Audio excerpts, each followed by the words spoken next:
Hello मेरे प्यारे बच्चों, तो कैसे हो आप सभी लोग। बच्चों, उम्मीद करते हैं आप सभी लोग स्वस्थ होंगे, मस्त होंगे, तंदुरुस्त होंगे और अपनी अपनी पढ़ाई में पूरी तरीके से व्यस्त होंगे। मैं मनमोहित, आपका हिंदी अध्यापक डाउट नट के इस बेहतरीन प्लेटफॉर्म पर सभी बच्चों का बहुत बहुत वेलकम करता हूं, स्वागत करता हूं। तो प्यारे बच्चों, आइए भाई क्लास की शुरुआत करते हैं एक बेहतरीन टॉपिक्स के साथ। जी हां बच्चों, व्याकरण का टॉपिक आज हम लेकर आए हैं और आज हम किन किन चीजों को कवर करेंगे आइए एक नजर डाल लेते हैं और भाई उसके बाद हम लोग आगे की तरफ चलेंगे। तो भाई आज की जो हमारी अध्ययन सामग्री है, आज जो हम अध्ययन करेंगे वो क्या करेंगे, आप सभी को पता चल गया होगा कि भाई आज बात होगी किसकी, संज्ञा की। किसकी भाई?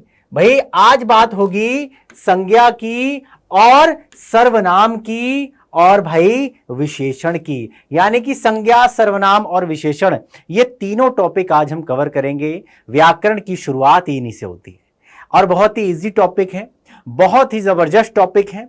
और कहते हैं ना कि हम लोग कठिन कठिन चीजों को कवर कर लेते हैं लेकिन छोटी छोटी चीजों को हम लोग छोड़ के चले जाते हैं। तो भाई छोड़ना एक भी नहीं चाहिए। कोई भी चीज जो है कभी भी कहीं से भी अगर आ जाए तो हमें कम से कम उसका ज्ञान तो अति आवश्यक होना ही चाहिए। तो आज हम संज्ञा, सर्वनाम और विशेषण को इस वाले टॉपिक में कवर करने जा रहे हैं। तो फटाफट से क्या करना है भाई, आप भी फटाफट से जुड़ जाइएगा आप हमारे साथ। और भाई एक काम जरूर किया कीजिएगा, जब भी आप कोई क्लास अटेंड करो, ऑनलाइन करो, ऑफलाइन करो, कोई वीडियो देख रहे हो, तो आपने एक काम करना है।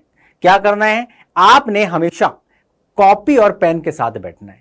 ये एक बेटा गुड हैबिट होती है, एक अच्छी आदत है। और कहते हैं ना कि अच्छे लोग थोड़े देर में समझ में आते हैं और अच्छी आदतें जो हैं वो थोड़ी सी देर लगाती हैं लगने में। तो भाई एक बार अगर आदत पड़ गई तो भाई आपके जीवन पर्यंत जो है इसका बेनिफिट उठा सकते हो आप। आदत पढ़ना, आदत डालना बहुत जरूरी है और यह काम सिर्फ और सिर्फ आप कर सकते हो। क्यों? क्योंकि बच्चे जो है कच्ची मिट्टी के घड़े के समान होते हैं। कच्ची मिट्टी के घड़े समान होते हैं। आपने देखा होगा जब कच्ची मिट्टी से जब कुम्हार बर्तन बना रहा होता है तो भाई उससे क्या होता है, उससे कोई भी आकार उसको दे दिया जाता है। उस मिट्टी से दिया बन जाता है, उस मिट्टी से सुराही बन जाती है, उससे घड़ा बन जाता है, बड़ा दीपक बन जाता है। कुछ भी आप बना सकते हो। एक बार जब उस आकार दिए हुए को आप जब हम भट्टी में जब डालते हैं, जब उसको पका लेते हैं, तो पकने के बाद आप उसको आकार नहीं दे सकते हो। जैसा था वैसा ही रहेगा और ज्यादा करोगे तो भैया फूट जाएगा। यानी कि यही स्थिति होती है एक बच्चे के मन मस्तिष्क की और बड़ों के मन मस्तिष्क की। यानी कि बच्चों को जैसे ही आदत डलवाओगे, जैसे आप आकार देना चाहोगे, बच्चे उसी आकार में ढल जाएंगे। और जब आप बड़े हो जाते हो तो भाई क्या हो जाते हो, पक जाता है घड़ा, तो भाई फिर आदतें नहीं पड़ती हैं। इसीलिए कहते हैं कि आज से, अभी से अच्छी अच्छी आदतें डालो। और लिखना ये भी उनमें से एक है। लिख कर पढ़ा करो। इसका बेनिफिट क्या होता है? देखो, लिखने से क्या होता है, एक तो क्या होता है कि हमारे नोट्स तैयार हो जाते हैं, है ना। और जीवन में नोट्स का बहुत महत्व है। छात्र के जीवन में नोट्स की सहायता से क्या होता है कि भाई एग्जाम के अंदर हम टॉप कर सकते हैं, अच्छे नंबर आते हैं। और नोट्स बनाने का भाई बहुत शानदार तरीका है कि भाई पढ़ते पढ़ते कोई क्लास देख लो आप, ऑनलाइन पढ़ो, ऑफलाइन पढ़ो, हिंदी पढ़ो, इंग्लिश पढ़ो, कोई भी सब्जेक्ट पढ़ो, आपने क्या करना है, कॉपी और पेन के साथ बैठना है। जो चीज पढ़ाई जा रही है, जो चीज आप देख रहे हो, जो चीज आप समझ में आ रही है, आपने फटाफट से उसको कॉपी में नोट डाउन कर लिया, लो जी बन गए आपके नोट्स। इन्हीं नोट्स की सहायता से आप अच्छे नंबर अर्जित कर सकते हो। क्लियर? जब आप लिखोगे राइटिंग अच्छी हो जाएगी। अच्छी लिखावट के भी अंक मिलते हैं, पता है ना आपको। अब लिखावट अच्छी हो जाएगी और साथ ही साथ आपकी स्पीड बन जाएगी। एग्जाम के अंदर स्पीड का बड़ा महत्व होता है। उसी समय में, तय समय सीमा में एक व्यक्ति जो होता है, एक बच्चा जो होता है, वो अपने सारे प्रश्नों के हल कर लेता है समय से पहले। और उसी समय सीमा के अंदर एक बच्चा लिखते लिखते लिखते लिखते उसकी एग्जामिनर कॉपी लेके चला जाता है और कहता है बस बस सर 5 मिनट 5 मिनट 5 मिनट। क्या आप भी तो ऐसा नहीं करते? अगर आप ऐसा करते हो तो ये एक गंभीर समस्या बन सकती है। आने वाले समय में बड़ी कंपटीशन की तैयारी करोगे, बड़ी क्लास में जाओगे तो यहां तो थोड़ा लिखना होता है लेकिन वहां पर आपको खूब लिखना पड़ेगा, भरपूर लिखना पड़ेगा। तो लिखने की जब आदत ही नहीं होगी तो आप कैसे मैनेज करोगे? तो आज अभी इसी वक्त इस समस्या से निजात पाओ हमेशा हमेशा के लिए। क्लियर? और भाई लिखने से क्या, जो उन बच्चे कहते हैं ना मुझे याद नहीं होता, तो भाई एक बात याद रख लो, लिखी हुई चीजें हमें जल्दी याद हो जाती हैं और लंबे वक्त तक हमें याद रहती हैं। तो लिखने के इतने सारे फायदे गिना दिए मैंने आपको। क्लियर? तो फटाफट से ये आदत डालो। और पहला टॉपिक हम कवर करने जा रहे हैं, क्या? संज्ञा। जी हां, संज्ञा क्या होती है? अरे भाई ये तो एक ऐसा सवाल है कि भाई कहने का मतलब है कि भाई आप जो भी इर्द गिर्द आपके जो भी चीज आपको दिखाई दे रही है, जो भी चीज आप महसूस कर रहे हो, जो भी चीज आप अपनी आंखों से देख रहे हो, ये सब संज्ञा में आती है। आप कहोगे सर ये क्या बात होती है? बिल्कुल भाई देखो, सीधी सी बात है, मेरे हाथ में एक पेन है, ये भी संज्ञा की श्रेणी में आता है। जिस बोर्ड पे आप पढ़ोगे ये भी संज्ञा की श्रेणी में आता है। मेरे सामने एक कैमरा है और जिसके माध्यम से हम लोग एक दूसरे को मतलब आपको तो मैं नहीं देख पा रहा हूं, आपके तो कमेंट्स ही मेरे को नजर आते हैं, लेकिन मैं जो दिखाई दे रहा हूं, ये जो गैजेट है ना, ये क्या है? ये भी संज्ञा के अंतर्गत आता है। हमारे आगे टीवी है, हमारे आगे माउस है, कंप्यूटर है, जो भी चीज हम देख रहे हैं ये सब संज्ञा के अंतर्गत आते हैं। आप कहोगे कि सर इसको परिभाषित कैसे किया जाए? अब इसको परिभाषित कैसे करेंगे? तो भाई आप एक बार देख लीजिएगा कि भाई एक लाइन में संज्ञा की परिभाषा, एक लाइन में अगर संज्ञा की परिभाषा लिखनी जाए तो आप कैसे लिखोगे? कैसे लिखोगे? तो भाई किसी व्यक्ति, किसी का भी व्यक्ति हो सकता है, किसी का भी व्यक्ति, कोई भी व्यक्ति हो सकता है। तो किसी व्यक्ति, कोई स्थान हो सकता है, भाव, जाति, क्रिया आदि के नाम को क्या कहा जाता है? संज्ञा कहा जाता है। That's it. क्लियर हो गया? तो किसी वस्तु, व्यक्ति, स्थान, प्राणी, गुण, भाव आदि के नाम को संज्ञा कहते हैं। लो जी, हो गई संज्ञा की परिभाषा, हो गई संज्ञा की परिभाषा। अब देखो, जितना आसान परिभाषा है इससे भी ज्यादा आसान है जब हम उदाहरण के द्वारा जब हम देखेंगे, है ना। अब यहां पर एक क्वेश्चन आएगा कि सर वस्तु के नाम में क्या आता है ना, स्थान में क्या क्या आएगा, है ना, प्राणी के नाम में क्या आएगा। तो भाई एक एक करके हम जानेंगे कि आखिर इन एग्जाम्पल के माध्यम से कि आखिर संज्ञा होता क्या है। क्लियर हो गया? हम चीजों को समझते हैं, जानते हैं, लेकिन बोल नहीं पाते। क्लियर? डेली हम चीजों में समझते हैं। आपको कोई वस्तु पूछ ली जाएगी कि भाई कलम इधर लाओ, है ना, ये टेबल उठा के उधर रख दो। अब आपसे पूछा जाएगा इसमें संज्ञा कौन सी है, तो हमें यही चीज बतानी है, इसी चीज की हमें प्रैक्टिस करनी है, ये चीज हमको समझानी है। तो आइए चलते हैं। तो सबसे पहले आता है व्यक्ति का नाम।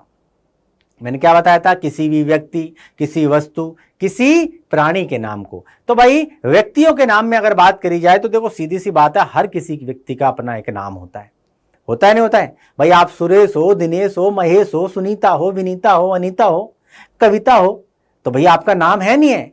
क्लियर? लेकिन मैंने यहाँ पे कुछ विशेष व्यक्तियों के नाम लिखे हैं, जैसे कि विराट कोहली, क्रिकेट के जानकार जो होंगे, क्रिकेट में ज्यादा इंटरेस्ट लेते होंगे, तो भाई विराट कोहली से कोई भी अपरिचित नहीं है, सब जानते हैं विराट कोहली को। नरेंद्र मोदी, भारत के यशस्वी प्रधानमंत्री नरेंद्र मोदी।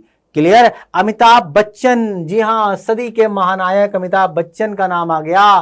भाई इसी तरह से कुछ विशेष आदमियों के नाम यहां पर मैंने गिने हैं। क्यों गिने हैं? मैं यहां पर रवि भी लिख सकता था, मैं यहां पर दिनेश भी लिख सकता था, मैं यहां पर सुनीता भी लिख सकता था, मैं विनीता भी लिख सकता था, लेकिन इनको जानता कौन है?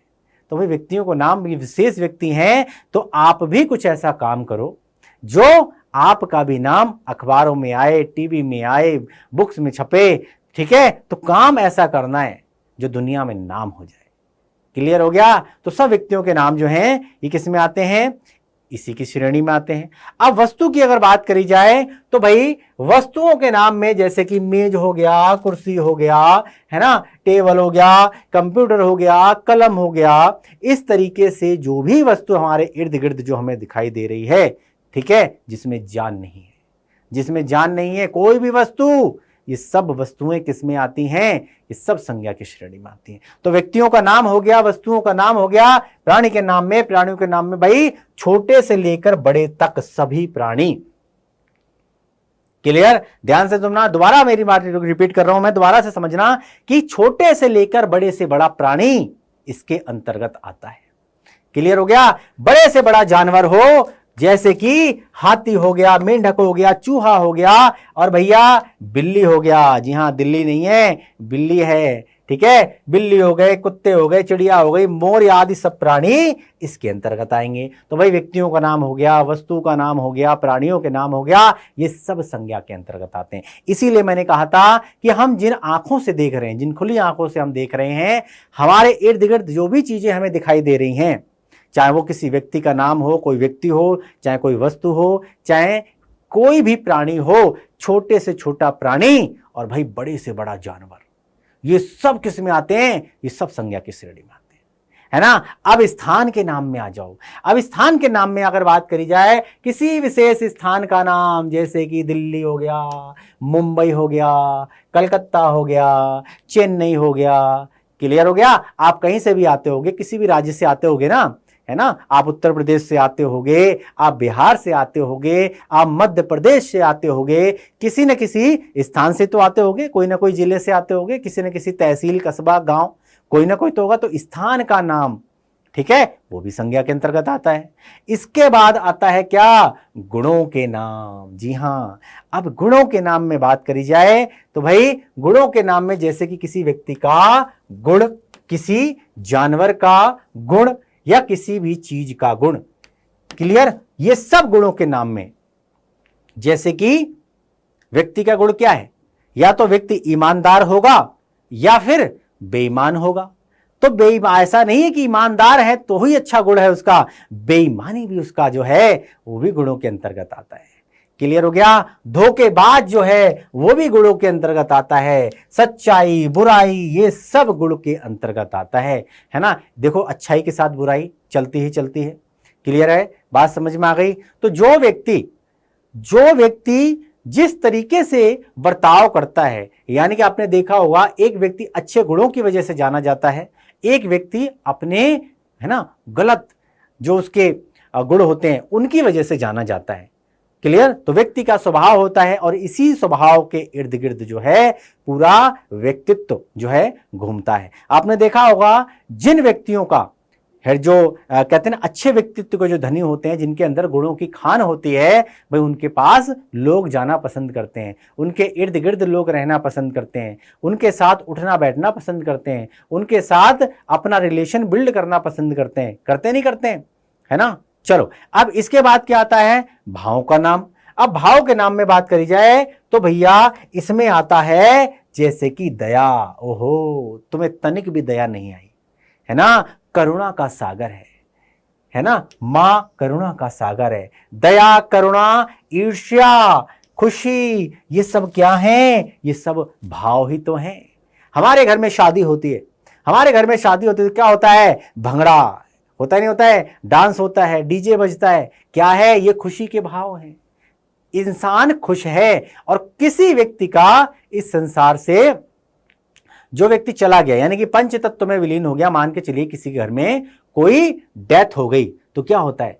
वहां पर गमगीन माहौल होता है, क्लियर हो गया। तो ये क्या है? ये हमारे दुख के पल हैं, दुख के पल हैं। ये क्या है? भाव हैं, क्लियर। तो इनको भाव कहते हैं। एक व्यक्ति किसी से ईर्ष्या करता है, किसी से जलन रखता है, मन में बैर रखता है, ये सब भाव के अंतर्गत आते हैं, क्लियर है। अब तो नहीं भूलोगे, क्लियर। तो यहां व्यक्तियों के नाम में, व्यक्ति के नाम में कोई किसी व्यक्ति का नाम आ सकता है, वस्तु कोई भी वस्तु हो सकती है, प्राणी छोटे से छोटा लेके और बड़े से बड़ा कोई भी हो सकता है। स्थान का नाम दिल्ली से लेके कलकत्ता, मद्रास, चेन्नई, आपका तहसील, आपका जिला, आपका गांव, कुछ भी हो सकता है। गुण, आप सच्चे हो, झूठे हो, ईमानदार हो, बेईमान हो, ठग हो, क्या हो, है ना, ये सब गुणों के अंदर आता है। भाव, आप किसी को देख के आपके घर में मन में प्रसन्नता उत्पन्न हो रही है, दुख के भाव उत्पन्न हो रहे हैं, क्लियर। तो ये सब भाव के अंतर्गत आता है, क्लियर हो गया। इसीलिए कहा गया है किसी भी जाति का नाम, किसी भी भाव का नाम, किसी भी गुणों का नाम, है ना, स्थान का नाम, ये सब संज्ञा के अंतर्गत आते हैं, संज्ञा के अंतर्गत आते हैं, ठीक है ना। क्लियर हो गया, बात समझ में आ गई।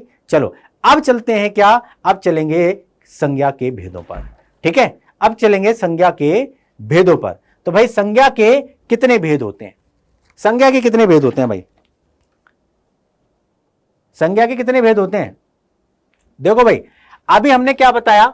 अभी हमने आपको संज्ञा करना बताया, संज्ञा की परिभाषा बताई। अब जाहिर सी बात है एग्जाम के अंदर परिभाषा लिखने की आएगी तो लिख दोगे ना, क्लियर लिख दोगे ना। अब संज्ञा के भेद पर अगर चलें तो भाई देखो संज्ञा के 3 भेद होते हैं। कितने भेद होते हैं?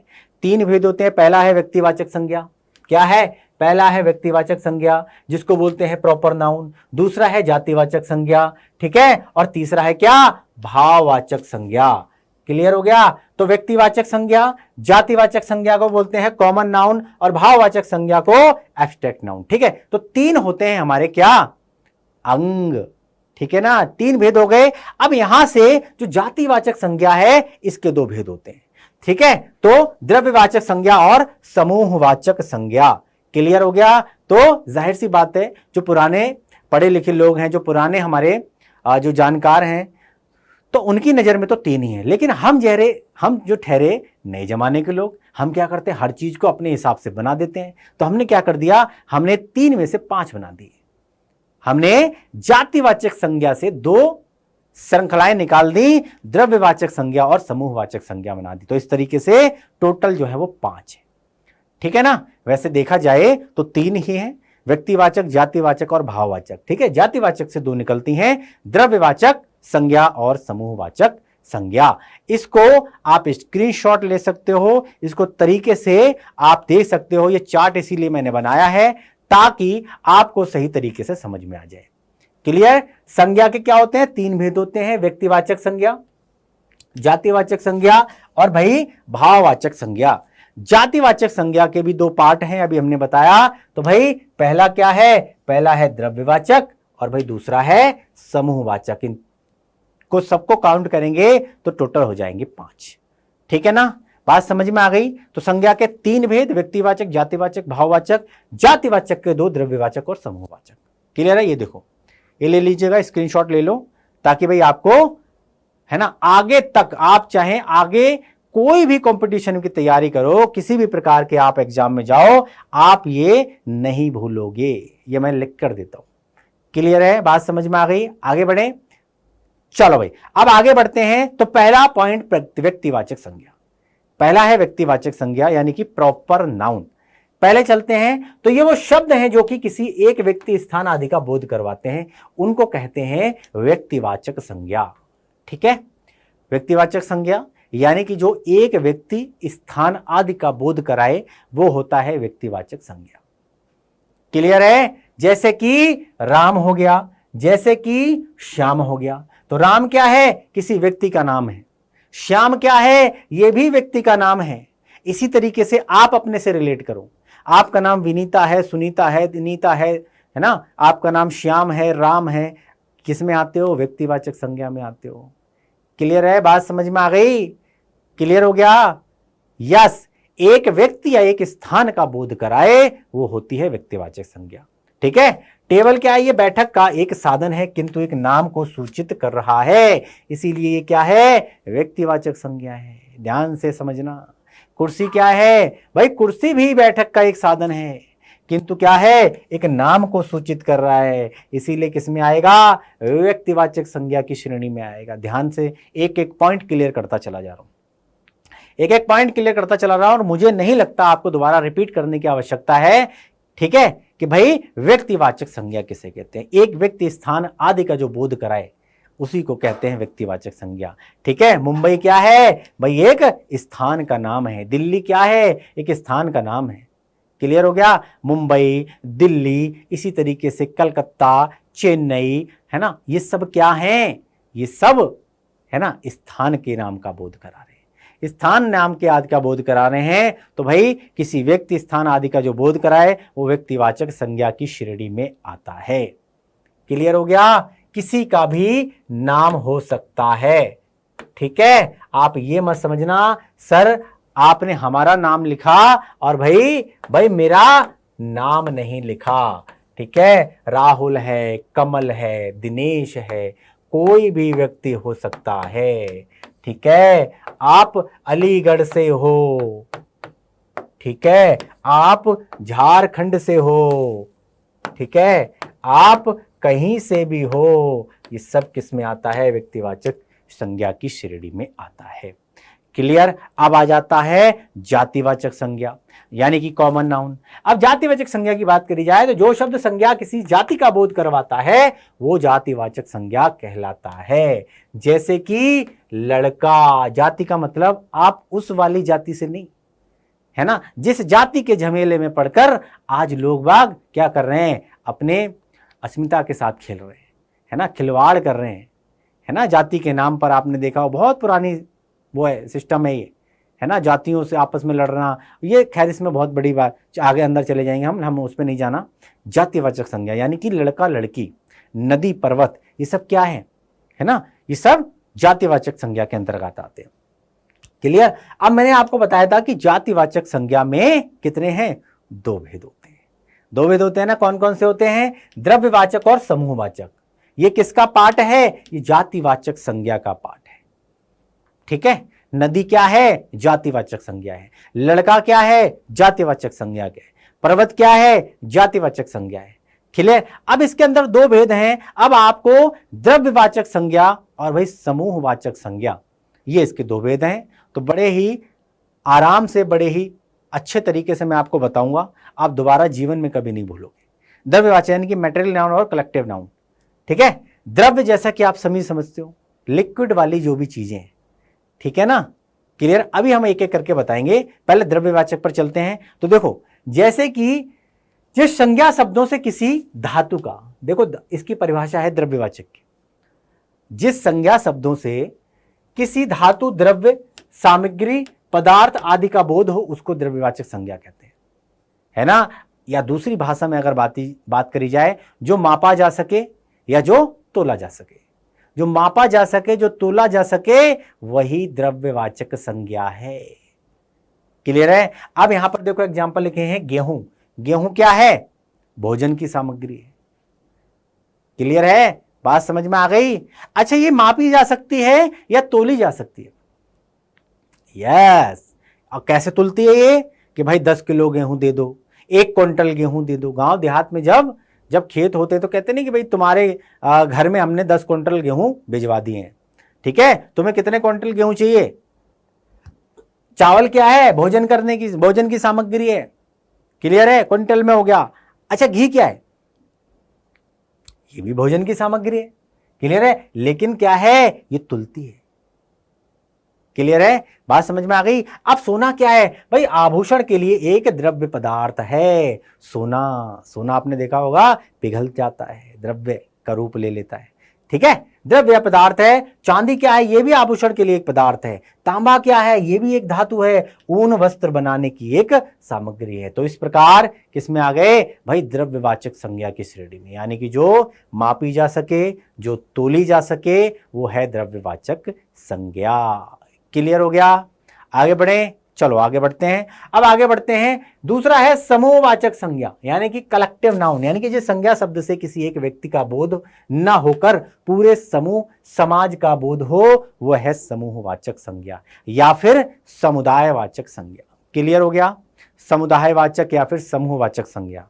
क्लियर, जैसा कि नाम से ही पता चल रहा है, समूह यानी कि जहां एक व्यक्ति की बात नहीं हो रही है। क्लियर हो गया, एक व्यक्ति की बात ना होकर एक ग्रुप की बात हो रही है, एक समूह की बात हो रही है। जैसे कि सेना। अब क्या लगता है आपको, क्या सेना में 2-4 लोग होते हैं, क्या सेना में केवल 2 ही 4 लोग होते हैं। अरे भैया, सेना समूह का नाम है, सेना में कई सैनिक होते हैं। और भैया यहां पर समूह की बात हो रही है। पुलिस विभाग, भाई उत्तर प्रदेश पुलिस विभाग की बात कर लो, दिल्ली पुलिस की बात कर लो, आप कहीं भी कोई भी स्टेट के अंदर हो तो भाई आपके अंदर क्या है, आपके जिले के अंदर, आपके जो राज्य है उसके अंदर एक पुलिस महकमा होता है। तो पुलिस महकमा में 2-4 व्यक्ति तो होते नहीं है। क्लियर है, हर स्थान पे होती है, हर स्थान में, हर देश में, हर राज्य में। भैया ये भी एक समूह के अंतर्गत आती है। क्लियर है। अगर दल की बात करें तो भैया अनेक व्यक्तियों से मिलकर एक दल या समूह का निर्माण होता है। दल के अंदर कोई अकेला व्यक्ति नहीं होता, ध्यान में रखना इस चीज का। क्लियर हो गया। अब जैसे कि राष्ट्रीय पार्टी की अगर हम बात करें, है ना, दल में तो वही आ जाते हैं। दल छोटे मोटे दल भी होते हैं और राष्ट्रीय लेवल पे भी होते हैं, है ना। जो छोटे मोटे ग्रुप होते हैं वह उनमें संख्या कम होगी, लेकिन ऐसा तो नहीं है कि एक व्यक्ति से चल सकता है, नहीं भाई, क्लियर। तो यहां पर पूरा का पूरा एक ग्रुप होता है ना, जैसे भारतीय जनता पार्टी है ना, कांग्रेस पार्टी, आम आदमी party, Bahujan Samaj party, Samajwadi party. तो ये क्या हैं? ये दल हैं, कुछ क्षेत्रीय दल हैं और भैया कुछ राष्ट्रीय दल हैं। क्लियर है। जिनकी ज्यादा राज्यों में सरकार है तो भैया वो राष्ट्रीय लेवल पे है। क्लियर हो गया, बात समझ में आ गई। तो दल भी आते हैं किसमें? समूहवाचक संज्ञा के अंतर्गत। छोटी छोटी समितियां होती हैं, आपने देखा होगा, छोटे छोटे लोग अपने आस पड़ोस में, मोहल्ले में इकट्ठा होकर एक समिति का निर्माण कर देते हैं, है ना। जैसे कि आरडब्ल्यू बना दी हमने कि भाई हमारी कॉलोनी की एक समिति है, हमारे कॉलोनी में नाले का काम, खड़ंजे का काम या फिर कोई भी और काम होगा तो हम अपनी इस समिति के अंतर्गत काम करेंगे। हम किसी को लेटर देंगे, किसी को ज्ञापन देंगे तो अपनी समिति की लेटर पैड पर हम लोग देंगे, तो इसका इंपैक्ट जो है वो ज्यादा पड़ेगा, तो इसलिए समितियां बन जाती हैं। तो ये भी किस में आता है? ये भी समूहवाचक संज्ञा में आ जाता है। आयोग, ये बड़े लेवल पे होता है भाई साहब, है ना। आपने आयोग देखा होगा, जैसे कि योजना आयोग, है ना, जैसे कि योजना आयोग, जिसका नाम बदल के आप कर दिया नीति आयोग। ये क्या है? ये भारत सरकार को सलाह देती है, नीतियां बनाती है भारत सरकार के लिए।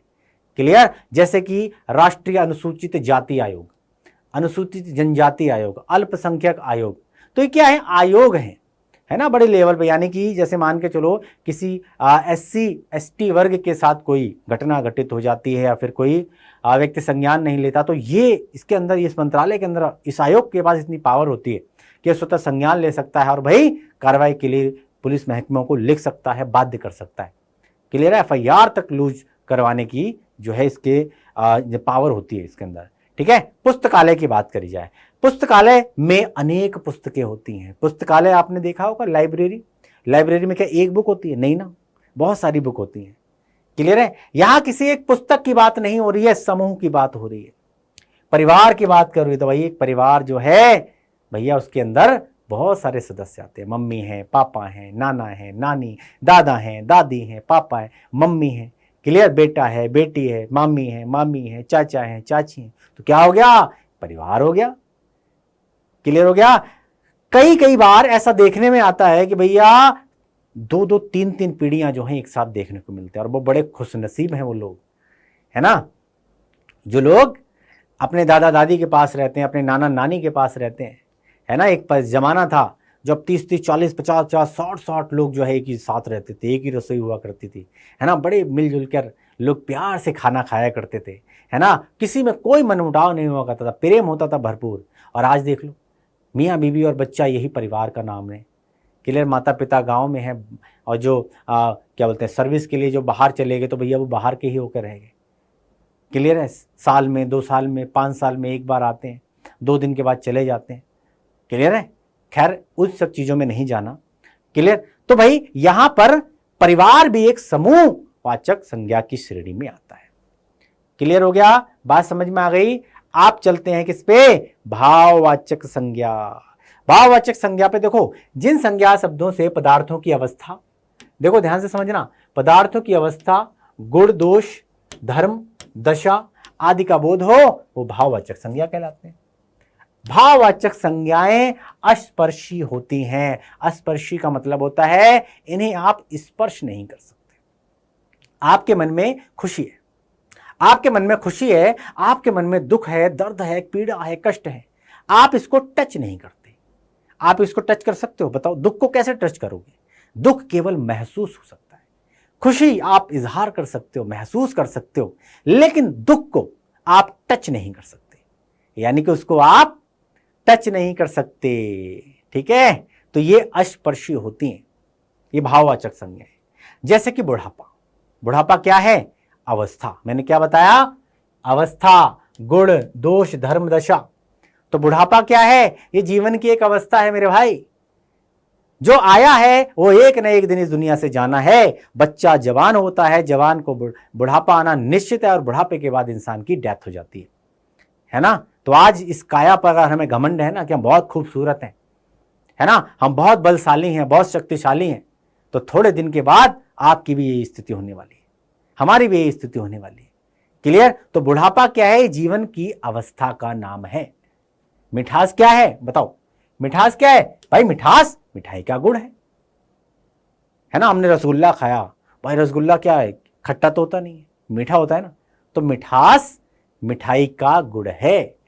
क्रोध क्या है? क्रोध एक भाव या दशा को दर्शाता है। जब किसी बात पर हमको क्रोध आता है ना, हमारा पारा तो चढ़ जाता है, तो क्या है ये? क्या है ये? भाव और दशा को दर्शाता है। हर्ष क्या है? जब हम खुश होते हैं तो हर्ष एक भाव या दशा है।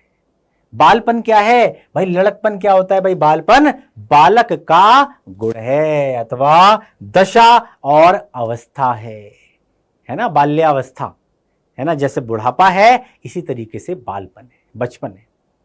अब आता है मोटापा। तो मोटापा क्या है? मोटापा एक अवस्था है जो मोटापा को इंगित करती है। आपने देखा होगा है ना, एक व्यक्ति जो होता है मोटा होता है, एक व्यक्ति पतला होता है। क्लियर है? तो ये एक अवस्था का नाम है।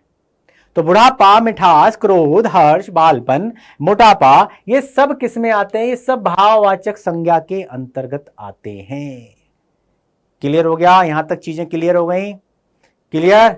चलो, तो हमने क्या है, हमने एक छोटा सा टॉपिक था जो बहुत अच्छे तरीके से कवर कर लिया। अब मुझे नहीं लगता कि संज्ञा आपको दोबारा कभी पढ़ने की आवश्यकता है। एक बार दोबारा चार्ट देख लो, ताकि आपको समझ में आ जाए। संज्ञा के 3 भेद होते हैं, व्यक्तिवाचक, जातिवाचक, भाववाचक। और भाई जातिवाचक के 2 भेद, यानी कि द्रव्यवाचक और समूहवाचक। तो इस तरीके से हमने 5 चीजों को अभी कवर किया। क्लियर? इस तरीके से हमारी संज्ञा की समाप्ति होती है। संज्ञा के बाद अब चलते हैं सर्वनाम।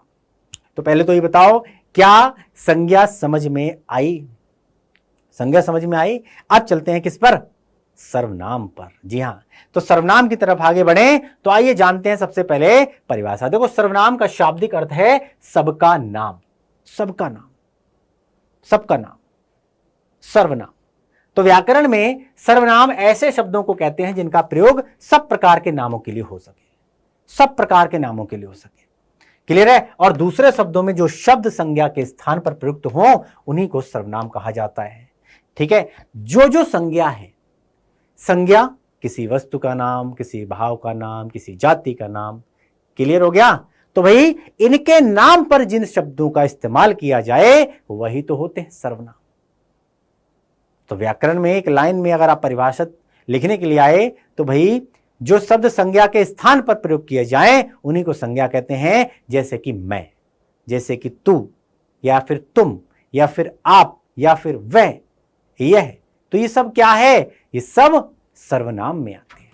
हम यहां पर किसी का नाम नहीं ले रहे हैं, हम किसी का नाम नहीं ले रहे हैं। हम क्या कर रहे हैं? हम उसके स्थान पर जिन शब्द का प्रयोग कर रहे हैं वही सर्वनाम है, उसी को सर्वनाम कहा जाता है। क्लियर हो गया? बात समझ में आ गई? चलो भाई आगे बढ़े। तो संज्ञा के स्थान पर प्रयुक्त होने वाले शब्द ही सर्वनाम कहलाते हैं। जैसे कि मैं हो गया, हम हो गए, तुम हो गए, तू हो गया, वह हो गया, यह हो गया, वह हो गया, इत्यादि। क्लियर है? बात समझ में आ गई? संज्ञा सही से समझे। अब संज्ञा के नाम पर जो इस्तेमाल किए जाएं जिन शब्दों को, उन्हीं को सर्वनाम कहते हैं। छोटा सा टॉपिक है तो हम इन चीजों को आज कवर करेंगे, संज्ञा, सर्वनाम और विशेषण। ठीक है? और संज्ञा समझ ली तो जाहिर सी बात है सर्वनाम समझने में कोई ज्यादा दिक्कत नहीं आएगी।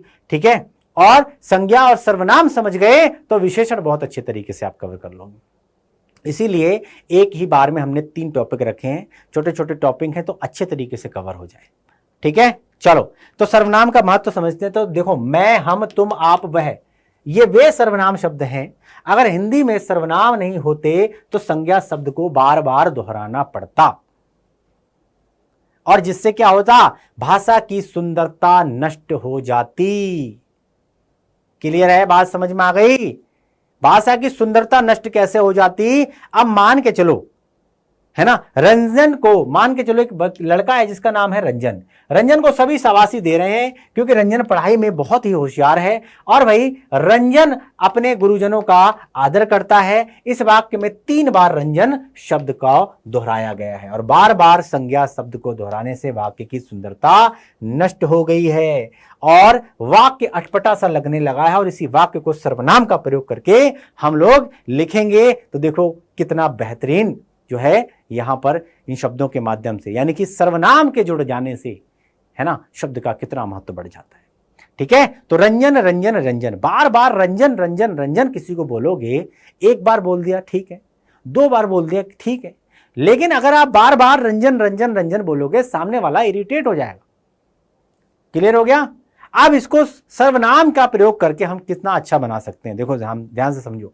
रंजन को सभी शाबाशी देते हैं, रंजन को सभी शाबाशी देते हैं, रंजन की बात हो रही है, क्योंकि वह, रंजन की जगह आ गया वह, क्योंकि वो पढ़ाई में बहुत होशियार है, और वह तीसरे वाले में, और वो अपने गुरुजनों का आदर करता है। क्लियर? तो यहां पर रंजन एक बार ही आया है, और सर्वनाम बाकी के जगह हमने सर्वनाम का प्रयोग कर दिया, तो देखो कितना बढ़िया हो गया। रंजन बहुत होशियार है, रंजन को सभी शाबाशी देते हैं, क्यों? क्योंकि वो पढ़ाई में होशियार है, और भाई वो अपनी गुरु का सम्मान करता है, अपने गुरुजनों का आदर करता है, सत्कार करता है। इससे क्या हो गया? इससे क्या हो गया? इसने सर्वनाम की सहायता ने क्या किया भाई? जो है सर्वनाम वाक्यों की सुंदरता को नष्ट होने से बचाता है, ये इसका महत्व है। यानी कि व्याकरण में सर्वनाम का महत्वपूर्ण स्थान होता है, सर्वनाम का बहुत महत्व है। क्लियर है? बात समझ में आ गई? क्लियर हो गया? बात समझ में? आगे बढ़े, चलो। तो हिंदी के सर्वनामों की संख्या बताई गई है 11। नोट डाउन करो, नोट डाउन करो। सर्वनामों की संख्या क्या है? 11 है। कौन कौन से हैं? मैं, तू, तुम, आप, वह, जो, सो, कोई, कुछ, कौन, क्या। क्लियर है? ये सब क्या है? ये सब सर्वनाम है, ये सब सर्वनाम है। क्लियर? संज्ञा के समान ही सर्वनाम के भी दो वचन होते हैं, एक वचन बहुवचन। जैसे कि मैं, तू, यह, वह, ये तो एक वचन में आते हैं, और भाई हम, तुम, ये, वे, ये बहुवचन में आते हैं। क्लियर? अब आगे बढ़े, चलो। अब भाई व्याकरण में सर्वनाम के होते हैं 6 भेद। कौन कौन से होते हैं? पहला है पुरुषवाचक सर्वनाम, दूसरा है निजवाचक सर्वनाम, तीसरा है निश्चयवाचक यानी कि संकेतवाचक सर्वनाम, और चौथा है अनिश्चयवाचक, संबंधवाचक और प्रश्नवाचक। इस तरीके से ध्यान में रखना। पुरुषवाचक, निजवाचक, निश्चयवाचक, 3 हो गए। अनिश्चयवाचक, संबंधवाचक, प्रश्नवाचक। इस तरीके से 6 भेद हैं, एक एक करके आइए समझते हैं। तो पुरुषवाचक सर्वनाम पे चलते हैं। पहले तो जिस सर्वनाम का प्रयोग स्त्री और पुरुष दोनों के लिए किया जाए। देखो ध्यान में समझना, पुरुषवाचक सर्वनाम का मतलब ये नहीं है कि भाई पुरुष के बारे में बात होगी तभी पुरुषवाचक सर्वनाम कहलाएगा, नहीं, स्त्री और पुरुष दोनों के लिए प्रयोग किया जा सकता है। ठीक है, वो है पुरुषवाचक सर्वनाम। क्लियर? सर्वनाम का अपना कोई लिंग नहीं होता, इसके लिए इसके लिंग का निर्धारण क्रियापद से होता है। यानी कि जब हम बोलोगे तभी पता चलेगा कि भैया ये स्त्रीलिंग है या पुल्लिंग है। बात समझ में आ गई है ना? वो कहां जा रहा है और वो कहां जा रही है। तो जब हमने बोला है ना, तभी पता चला जो जा रही है वो स्त्री के लिए प्रयोग किया गया है, और भाई जो जा रहा है वो पुरुष के लिए प्रयोग किया गया। ध्यान से समझना इस चीज का। तो स्त्री पुरुष दोनों के लिए प्रयोग होता है, वो है पुरुषवाचक सर्वनाम। तो पुरुषवाचक सर्वनाम के अंतर्गत आता है मैं, तुम, आप, यह और वह। क्लियर? अब पुरुषवाचक सर्वनाम के प्रकार जान लो। तो भाई 3 प्रकार होते हैं, उत्तम पुरुषवाचक, मध्यम पुरुषवाचक, और उसके बाद आता है अन्य पुरुषवाचक। उत्तम, मध्यम और अन्य, इसको ध्यान में रखना। उत्तम पुरुषवाचक, मध्यम पुरुषवाचक, अन्य पुरुषवाचक। तो इसको ध्यान में रखना। जो उत्तम पुरुषवाचक होता है, यार देखो सब चीज देखो, हर कोई व्यक्ति चाहता है कि अपने आप को श्रेष्ठ दिखाना चाहता है। तो मैं केस में आ जाता हूं, उत्तम में आ जाता हूं। ठीक है, मैं और हम ये चले गए किस में? ये तो चले गए उत्तम में। मध्यम में कौन हो गया? तुम, यानी कि सामने वाला। यानी कि एक व्यक्ति सामने वाले से अगर बात करी जाए तो जो व्यक्ति है वो तो आ जाएगा उत्तम पुरुषवाचक में। सामने वाला जिस व्यक्ति से वो बात कर रहा है यानी कि तुम, आप, वो चला गया मध्यम पुरुषवाचक में। और जब दोनों मिलकर किसी तीसरे व्यक्ति के साथ, किसी तीसरे व्यक्ति की बात हो रही है तो वो हो जाएगा अन्य पुरुषवाचक। जैसे ये है, वह, या फिर वे। यार वो आज नहीं आए थे, है ना, वो घूमने नहीं जा पाए थे, यार ये उसका है। इस तरीके से यानी कि किसका? तीसरे पर्सन की, थर्ड पर्सन के बात में बात हो रही, जो वहां उपस्थित नहीं है, वो अन्य पुरुषवाचक में चला जाएगा। उदाहरण में जैसे मैं फिल्म देखना चाहता हूं, ये हो गया पुरुषवाचक हो गया। मैं घर जाना चाहती हूं, स्त्री। ठीक है, तुम कहते हो तो ठीक ही होगा, तुम कहती हो तो ठीक ही होगा, तो स्त्री में चला जाता, ये है पुरुष में। ठीक है, तुम जब तक आई तब तक वो चला गया, स्त्री। और आजकल आप कहां रहते हो, पुरुष। आप जहां भी रहती हैं खुशियों का माहौल रहता है, ये स्त्री में होगा। ठीक है, तो ये इसका पता कब चलेगा, क्रियापद के आधार पर चलेगा, जब हम बोलेंगे, है ना। जाता है और जाती है, इसी से पता चलेगा ये पुरुषवाचक के लिए इस्तेमाल हुआ है या स्त्रीवाचक के लिए। क्लियर है, पहला क्लियर। अब चलते हैं निज। निज मतलब स्वयं, निज मतलब स्वयं, इसको ऐसे समझो। तो जो सर्वनाम शब्द कर्ता के स्वयं के लिए प्रयोग होते हैं उन्हें क्या कहा जाता है, निजवाचक सर्वनाम कहा जाता है। दोबारा से समझो, जो सर्वनाम शब्द कर्ता के स्वयं के लिए प्रयोग हो, यानी कि जो अपने के लिए प्रयोग हो, जैसे कि स्वयं, आप ही, खुद, या फिर अपने आप, है ना, उसने अपने आप को चोट पहुंचाई, किसको, स्वयं को, तो ये क्या हो गया, ये निजवाचक सर्वनाम की श्रेणी में आ गया। क्लियर, निज मतलब स्वयं, ध्यान में रखना, अपने लिए, अपने लिए, खुद के लिए, अपने आप के लिए, स्वयं के लिए, तो ये निजवाचक सर्वनाम में आ जाएगा। क्लियर।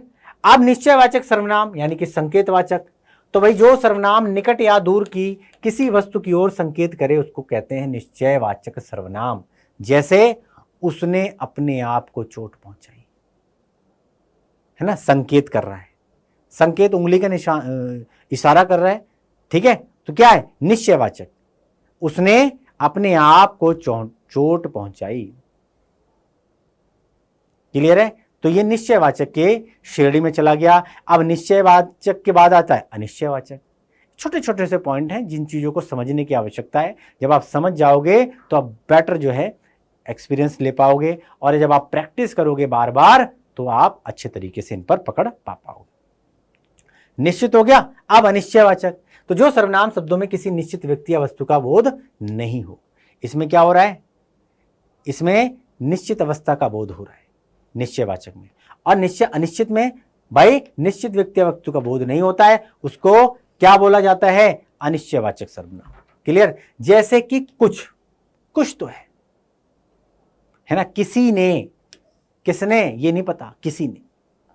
ठीक है, किसी को, किन्हीं ने, या फिर कोई किन्हीं को, यार कोई किन्हीं को ये दे दो, कोई किन्हीं को ये दे दो, किससे कह रहा है, किसके लिए कह रहा है, किस पता ही नहीं चल रहा, है ना। यार कोई तो मदद के लिए आओ, एक व्यक्ति सामने वाला कह रहा है यार मेरी मदद कर दो, एक तो ये हो गया।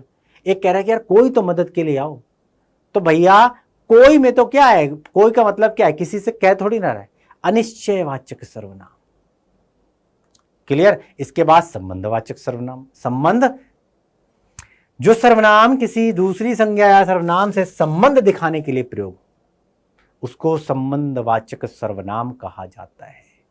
जो, सो, वो इत्यादि, जो करेगा सो भरेगा, जो जागेगा सो पाएगा, जो सोएगा वो खोएगा। इस प्रकार से जो, वो, सो, ये क्या है, ये संबंध दर्शा रहा है। संज्ञा या सर्वनाम से संबंध दिखाने के लिए जो शब्द प्रयोग किए जाएं भैया संबंधवाचक सर्वनाम की श्रेणी में आता है ना। क्लियर हो गया संबंधवाचक। अब जाता है प्रश्नवाचक। अब प्रश्नवाचक यानी कि क्वेश्चन मार्क, सिंपल सी चीज है, आपको पता होना चाहिए। जो सर्वनाम किसी से किसी प्रश्न का बोध होता है उसी को प्रश्नवाचक सर्वनाम कहते हैं। जैसे कि तुम कौन हो, तुम कहां से आए, है ना, तुम कैसे जाओगे, तुम्हें क्या चाहिए, हमको बताओ तुम्हें क्या चाहिए, तुम क्या पहनना चाहते हो, तुम क्या करना चाहते हो। तो ये सब क्या है, ये क्वेश्चन। जहां पर प्रश्नवाचक निशान आ जाए, क्वेश्चन मार्क जहां पर आ जाए, वो प्रश्नवाचक सर्वनाम हो जाए। क्लियर हो गया, बात समझ में आ गई। तुम कैसे हो, तुम कहां जा रहे हो, तुम क्या कर रहे हो, तुम क्या पी रहे हो, है ना, ये बैग किसका है ना, ये स्कूल बैग किसका है, ये साइकिल किसकी है। तो क्या हो रहा है यहां पर, यहां प्रश्नवाचक सर्वनाम साफ तौर पे आपको पता चल जाएगा। क्लियर है? सर्वनाम समझ में आ गया। संज्ञा सर्वनाम, संज्ञा सर्वनाम के बाद आता है विशेषण।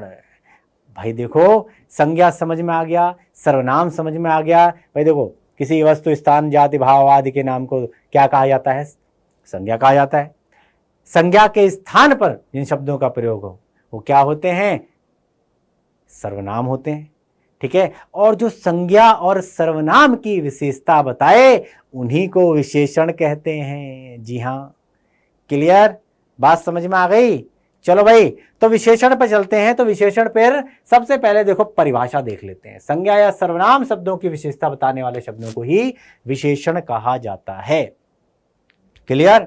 अब विशेषण किसी वस्तु का अप्रत्यक्ष नाम होता है, अतः सर्वनाम की भांति ही विशेषण भी एक तरह की संज्ञा ही कहलाई जाती है। जैसे कि नीला आकाश, आकाश क्या है?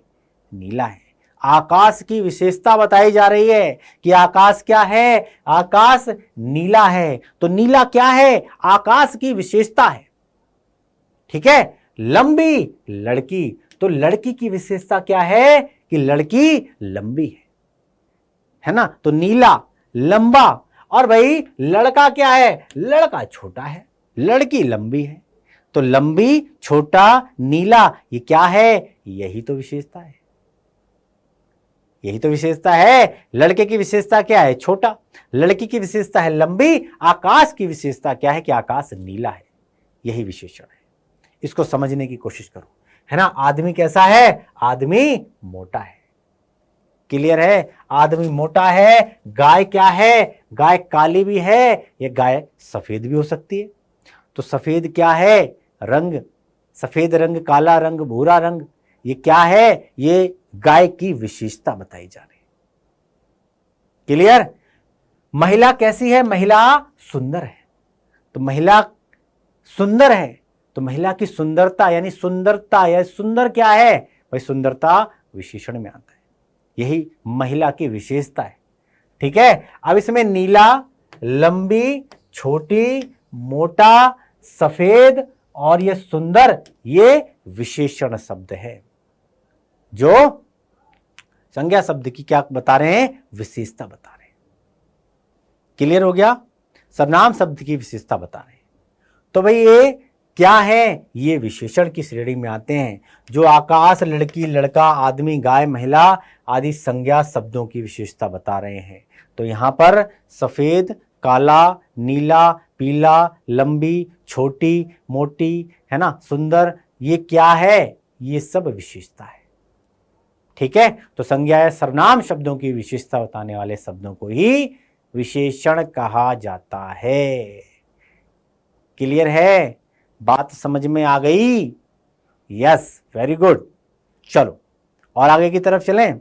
चलो और आगे की तरफ चलते हैं। विशेषण के उदाहरण देख लो, तब समझ में आ जाएगा। देखो, जब तक हम प्रैक्टिस नहीं करेंगे, जब तक हम चीजों को समझेंगे नहीं, बार बार प्रैक्टिस करते, कहते नहीं करत करत अभ्यास के जड़मति होत सुजान।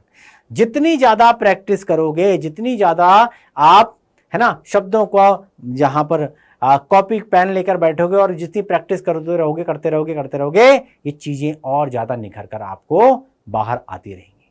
तो विशेषण के उदाहरण जैसे कि सविता बहुत सुंदर लड़की है। तो सुंदर क्या है? भाई सविता की विशेषता है ना। शंकर बहुत मेहनती कार्य करता है ना। शंकर क्या है? बड़ा मेहनती है, इसकी विशेषता है भैया, है ना, मेहनती है। जयपुर स्वच्छ शहर है, शहर की विशेषता क्या है? साफ सफाई बहुत है इसके अंदर। महेश बुरा लड़का है, महेश की विशेषता क्या है? भैया बुराई है इसके अंदर, बुराई क्या है? विशेषता है। इसके पास 20 पुस्तकें हैं। ठीक है, तो सुंदर, मेहनती, स्वच्छ, बुरा, 20, ये सब क्या है? विशेषण है, विशेषण शब्द है। क्लियर हो गया? यहां तक चीजें कोई दिक्कत नहीं है, कोई परेशानी तो नहीं है? हाँ, चलो अब चलते हैं विशेष। तो विशेषण समझ में आ गया, विशेष समझेंगे उसके बाद प्रविशेष। तो विशेष का मतलब क्या है? तो भाई देखो, विशेषण शब्द जिस संज्ञा या सर्वनाम शब्द की विशेषता बताए उसी को विशेष कहा जाता है। इसमें बच्चे अटक जाते हैं कि सर विशेष क्या है? अभी तो पढ़ तो लिया हमने, संज्ञा सर्वनाम की विशेषता बताए उसी को कहते हैं विशेषण। विशेषण शब्द जिस संज्ञा सर्वनाम शब्द की विशेषता बताता है उसको विशेष कहा जाता है। सीता सुंदर है, सुंदर क्या है भैया, विशेषण है। सुंदर कौन है, सुंदर कौन है भैया, सीता सुंदर है। तो सीता क्या है भाई, सीता विशेष्य है। क्लियर है, ध्यान में रखना इस चीज का। काली गाय है, गाय कैसी है, काली है। काली क्या है, विशेषण शब्द है ना। तो गाय की विशेषता क्या है कि गाय काली है ना। तो काली क्या है, गाय है। तो गाय क्या है, गाय ही विशेष्य है। इस चीज को ध्यान में रखना बस। क्लियर, संज्ञा सर्वनाम शब्द की विशेषता बताए उसी को विशेष्य कहा जाता है। क्लियर है, बात समझ में आ गई, क्लियर हो गया। तो सुंदर क्या है, विशेषण शब्द है, काली विशेषण शब्द है, लेकिन जो सीता और गाय है ये क्या है, ये विशेष्य है। ठीक है, विशेष के बाद आता है प्रविशेषण।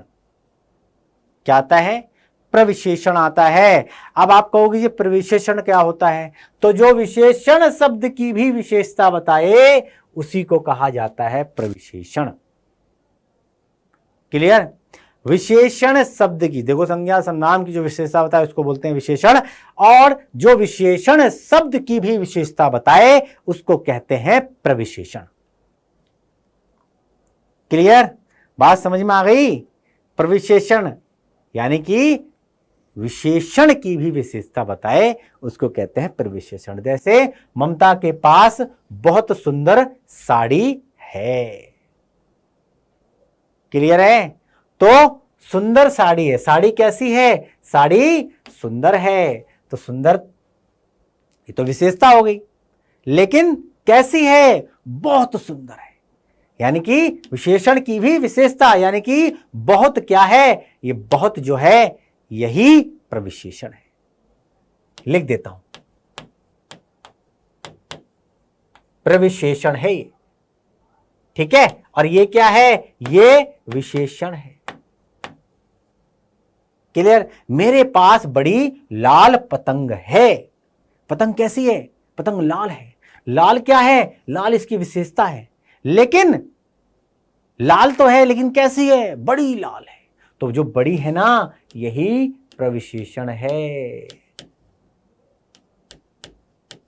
क्लियर, ये गाय बहुत काली है। काली गाय कैसी है, गाली काली है, गाय काली है। तो काली क्या है, काली इसकी विशेषता है, विशेषण है। और भैया काली कैसी है, बहुत काली है। तो ये जो बहुत है ना यही प्रविशेषण है, यही प्रविशेषण है, ध्यान में रखना। क्लियर हो गया। तो जो विशेषण शब्द की विशेषता बताए वही है प्रविशेषण। क्लियर हो गया।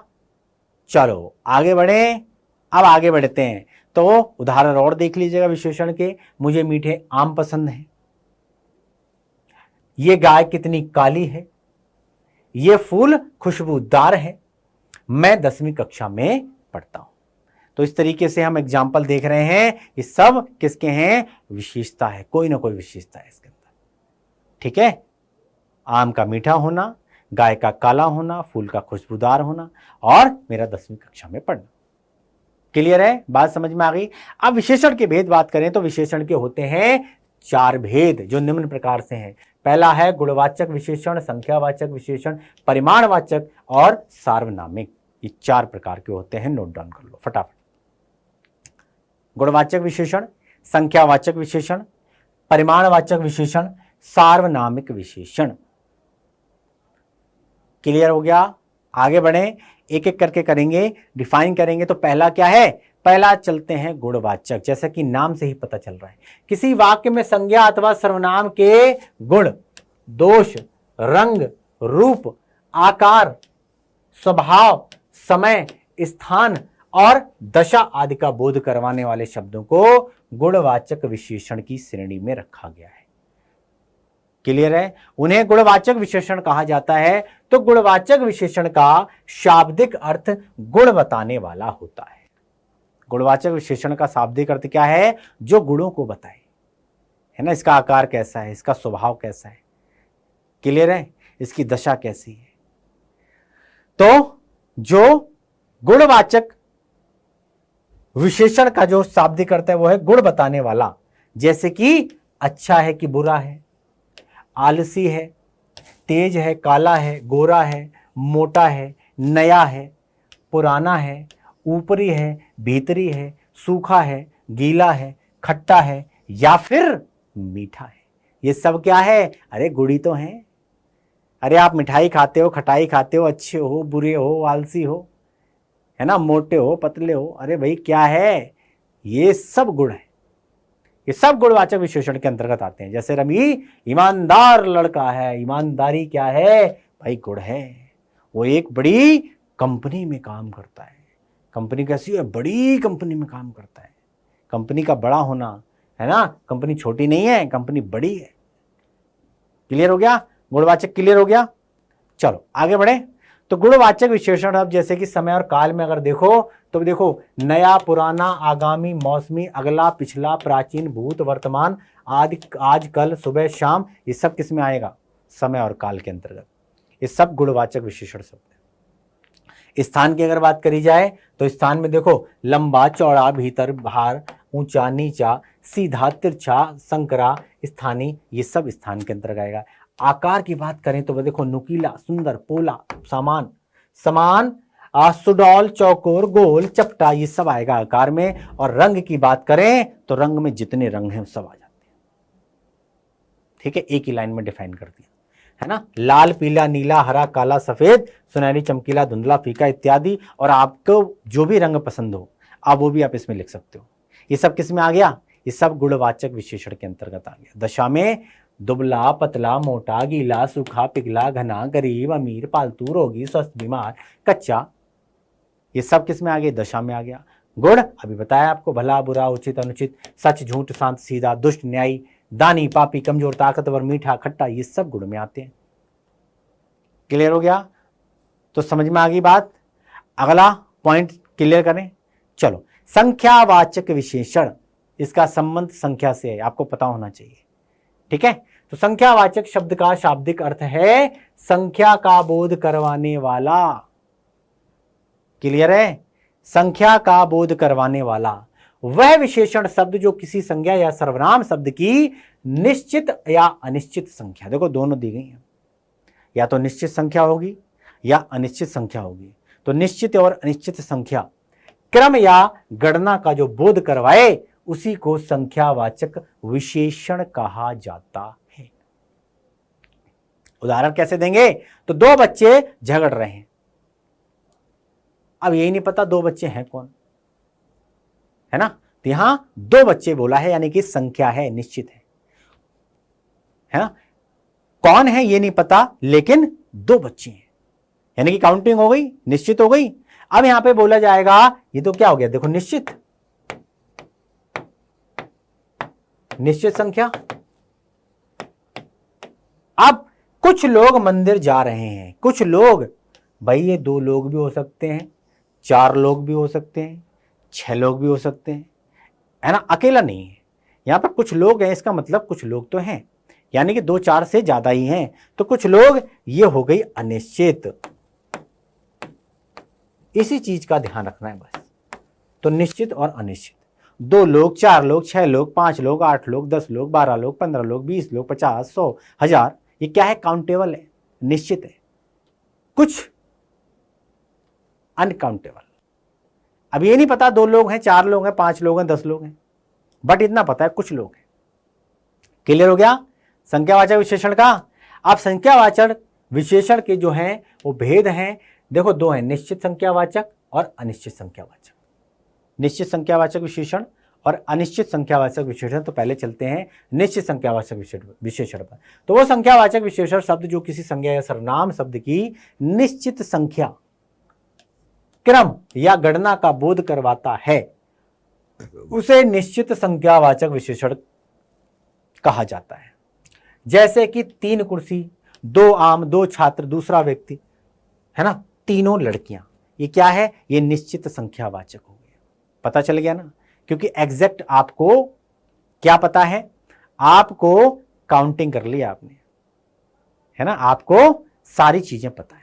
निश्चित के बाद आ जाए है अनिश्चित पे। तो वो संख्यावाचक विशेषण शब्द जो किसी संज्ञा या सर्वनाम शब्द की निश्चित संख्या, क्रम या गणना का बोध नहीं करवाता है, अनकाउंटेबल है, उसे अनिश्चित संख्यावाचक विशेषण कहा जाता है।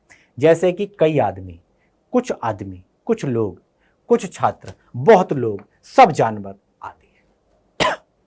क्लियर? कई आदमी में तो ऐसा भी हो सकता है कि मान लो 10-20 आदमी हो, और ऐसा भी हो सकता है कि भाई 50-60 आदमी हो। तो कई आदमी में इसका मतलब संख्या निश्चित नहीं है। कुछ छात्र में 2-4 छात्र भी हो सकते हैं, और भाई 10-20, 50, 100, 200 छात्र भी हो सकते हैं, कुछ भी हो सकता है। क्लियर? सब जानवर, कोई काउंटेबल नहीं है भाई, 10-20 भी हो सकते हैं, 20 भी हो सकते हैं, कुछ भी हो सकता है। अनिश्चित संख्या का समझ में आ गया। अब चलते हैं किस पे? परिमाणवाचक विशेषण। जो विशेषण से संज्ञा के परिमाण या मात्रा, निश्चित या अनिश्चितता का बोध हो, उसको परिमाणवाचक विशेषण कहा जाता है। ठीक है?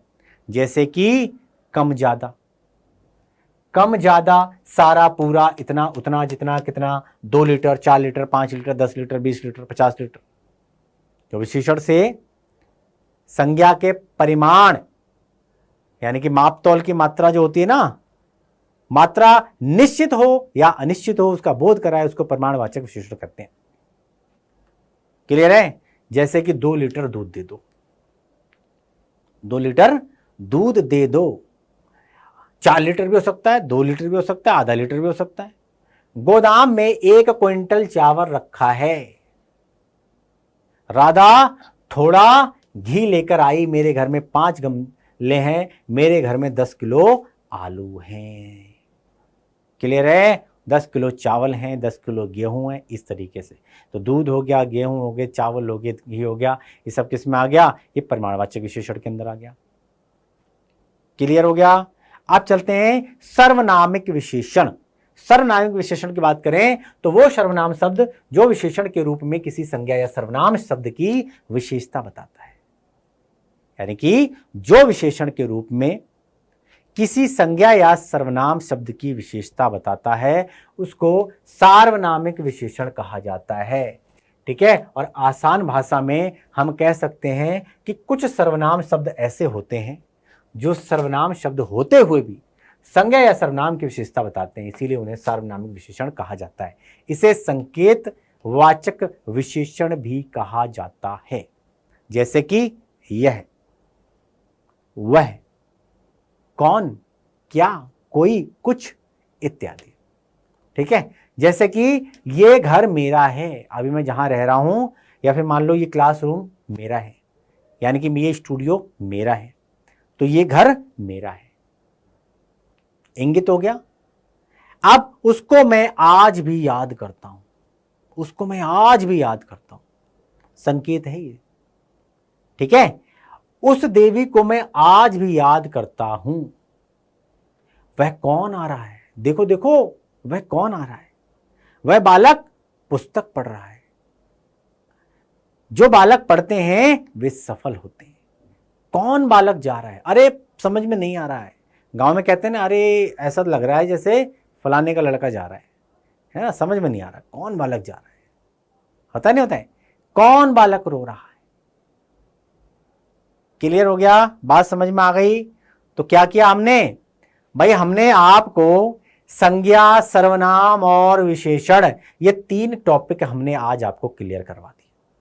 3 टॉपिक हमने क्लियर करवा दिया। आई होप कि आपने तीनों टॉपिक बड़ा एंजॉय किया होगा, बेहतर तरीके से पढ़िए, और साथ ही साथ लेकर आएंगे फिर किसी और टॉपिक पर। हम लोग आपको बताएंगे कि भाई किस तरीके से व्याकरण के कौन कौन से वो टॉपिक हैं जो आपको कवर करने चाहिए, जो आपके जीवन में काम आ सकते हैं, आपके एग्जाम के अंदर भी आ सकते हैं। क्लियर? तो धन्यवाद, थैंक यू वेरी मच।